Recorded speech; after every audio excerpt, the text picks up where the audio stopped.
依台1:8嘅吉普型到啊，及裏邊先，內扣都唔錯喎。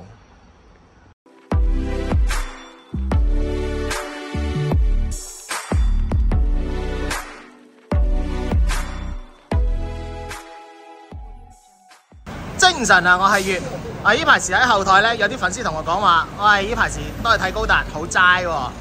咁啱晒咯！我今日就帶大家嚟睇啲喜聞樂見嘅車模啦。今日我哋探嘅依間店咧，佢個來頭係比較把炮嘅。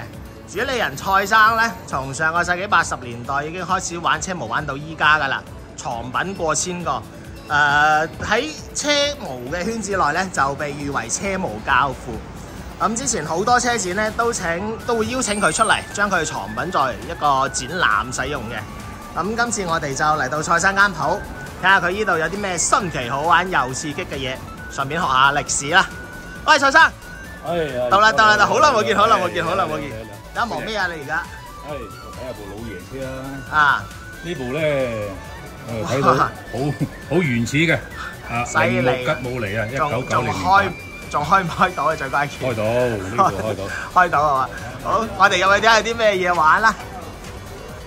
哇！入到門口，呢度有啲場景喎，場景模型喎。廣州嘅場景啊，廣州騎樓街。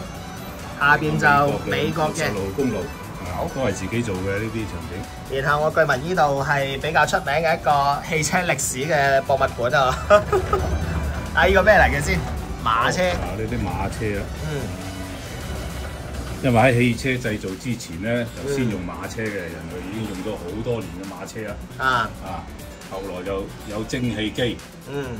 咁又整咗去上面呢度，就汽車誕生咗啦。誕生唔係汽車啦，嗰陣時其實汽車呢個詞啊，真係講汽車係蒸汽驅動嘅汽車。後來用內燃機啊，其實都已經轉咗噶啦。但係佢仲係用咗人哋嘅名，但係人哋就冇訂期啦，絕咗版啦。呢一部咧就係大姆勒，睇到4個轆嘅就係用馬車。頭先睇到嗰啲馬車咧，當時改嘅一部汽車，佢好明顯係睇到個發動機係裝咗喺後排座。同埋我見到呢度好似有一個摩托車喺度。呢部摩托車咧就係大姆勒啊，又係大姆勒。為咗證明佢個發動機係可以驅動到嘅汽車嘅，所以就喺呢個單車上面咧就加咗個馬達。好。明白。咁呢度就有美國嘅百嘉，1880年嘅呢款。百嘉咧就1958年呢個牌子都已經冇咗啦，喺美國。咁樣。咁我哋睇到呢度比較古怪嘅一部3輪車。唔好走雞，呢部咧就係汽車發明嘅里程碑。係奔馳當時攞咗專利嘅。奔馳出去第一架車。睇到就知係好簡陋啊！睇落都汽車阿媽都唔敢認。犀利喎！隔離呢部咧就1893年嘅美國第一部汽車，好明顯嘅用馬車嚟做車身，直接喺馬車上面加個氣缸，加個引擎，改發動機。好，明白。驅動呢個車。咁呢個就隔離呢個馬車就係當時富國銀行美國西部開發嘅時候嘅公共交通工具。佢用馬驅動嘅，呢部就仲未做到馬嘅一面。明。咁呢度咧，隔離咧就有呢啲第一輛嘅別克，1904年出嘅。第一輛別克。然後09年就出第二架。09年第二架啦，冇錯。幾靚。後邊有一部4個轆嘅白車胎，好似啲單車轆咁樣嘅。4個輪子加一個梳化，呢個就係第一輛福特啦。福特。仲未到 T 型車。未到，T 型車等陣會睇到。好 ，OK。咁到呢邊啦。綠色嗰架好似好型。嗰架勞斯萊斯。第一輛勞斯萊斯嚟嘅。1905年出嘅勞斯萊斯。犀利啊！已經做到嘅車係奠定咗現代汽車嘅造型啦。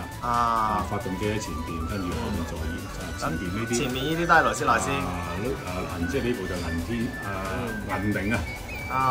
1907年已經樹立咗呢個勞斯萊斯品牌嘅最高境界啦。咁呢啲由1907年嘅，1910年嘅一路過去都係勞斯萊斯啦。哇！係依家。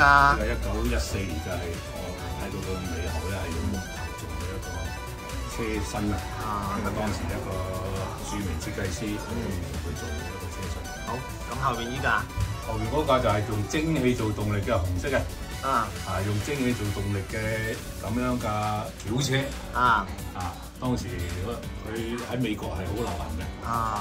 咁前面呢啲咧？前邊呢個嚟啦，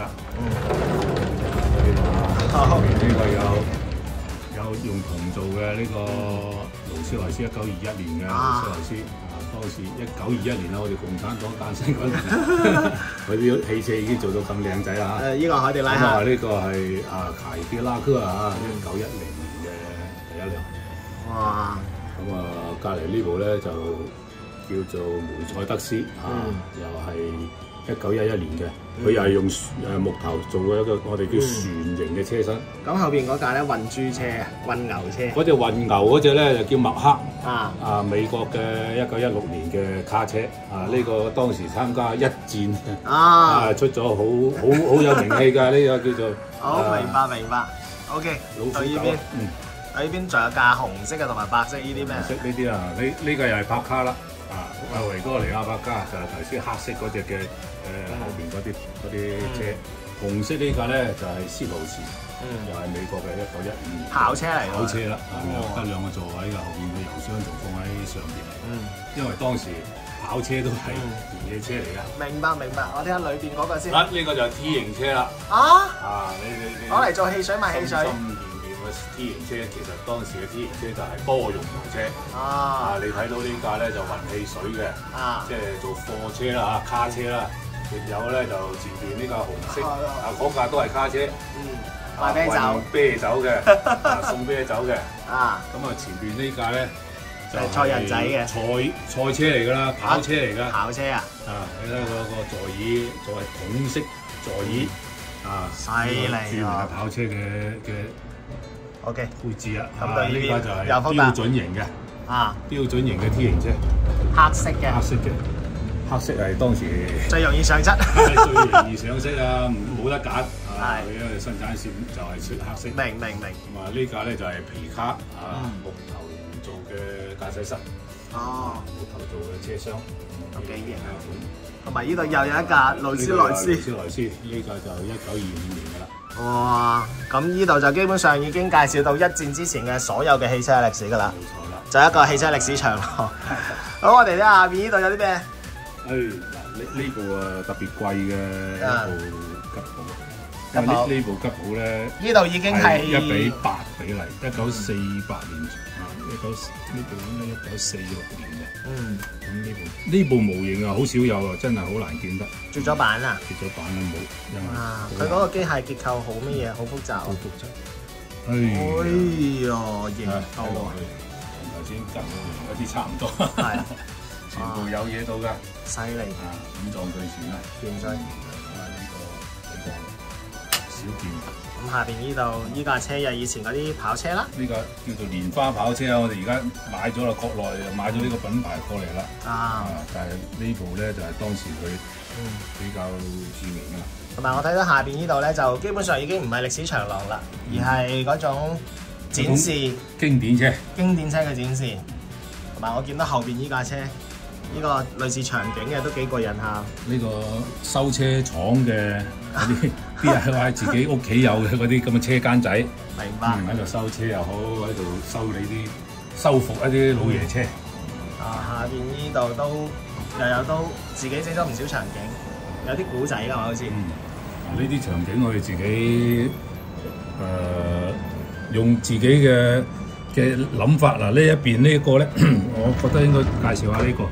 呢個咧就係我哋陳田汽車啊，陳田嗰個賣二手車嗰個賣汽車舊車零件嗰個已經拆咗啦。咁我為咗紀念一下，呢度裏邊咧，呢個係一個用空中飄帶咁樣嘅車頂嚟改裝嘅一個咁嘅商店。嗰個字我唔知睇唔睇得到嗰個英文啊？睇到個額頭上面嗰個英文係呢間店嘅座右銘啦。話呢度啲嘢咧唔係博物館，每件都可以出售嘅咁。好，明白。咁下邊呢啲就其他臨審嘢啦，基本上。哇！你呢度嘅藏品都幾全下喎。咁仲有呢邊，好多車模啊！你收藏呢度嘅車模大概總共有幾多款啊？加加埋埋成千上萬啊！成千上萬。嗱呢款都可以介紹下嘅，呢個摩托車咧，我哋係咪睇落去比較上好親切啊？因為我哋中國呢架咧係西班牙嘅車，但係日本就買咗佢呢個品牌，買咗佢生產線啊。咁啊，後來日本啲車又翻返嚟中國嗰度製造啦，所以就呢款咁嘅形狀嘅車，我哋係好親切嘅。下邊呢度 Toyota 啦 ，Toyota 落嚟，哇咁多款車，呢啲衛士啊，呢啲都好有唔少絕版貨。經典啦，落糖乜啊有個，落糖乜。下邊呢度贊助杯，哇勁掂水。啲國產嘅汽車啦，國產嘅有好多係外資品牌嘅，以前嘅，都係絕版啦。呢啲好多都係即係工廠嘅禮品。咁就外邊冇得買嘅，唔係專門攞嚟做市場賣嘅。明白。同埋我見到你嗰架車裏邊仲塞滿咗好多嘢喎，好似。係啊，呢個吉姆尼嘅入邊咧，我就改裝成為咗一個櫥窗啦，模型櫃，模型嘅 DIY 即係場景嘅展示。咁呢一個咧，我認為即係代表我嘅一種思想啊，即係我有一個夢想，就係話有一個汽車文化室或者叫做汽車改裝工廠咁樣嘅概念。咁啊，好多啲爛車喺旁邊，其實有好多用爛車嚟做嘅。哇！依個場景過啊，呢個場景過啊。OK， 我知道你樓上仲有一個私人嘅收藏室，但係我要下期先過嚟拍啦。好啊。因為本期嘅時長係差唔多啦。咁今日真係唔該晒蔡生，下次我再過嚟揾你玩。好，係咁先。拜拜。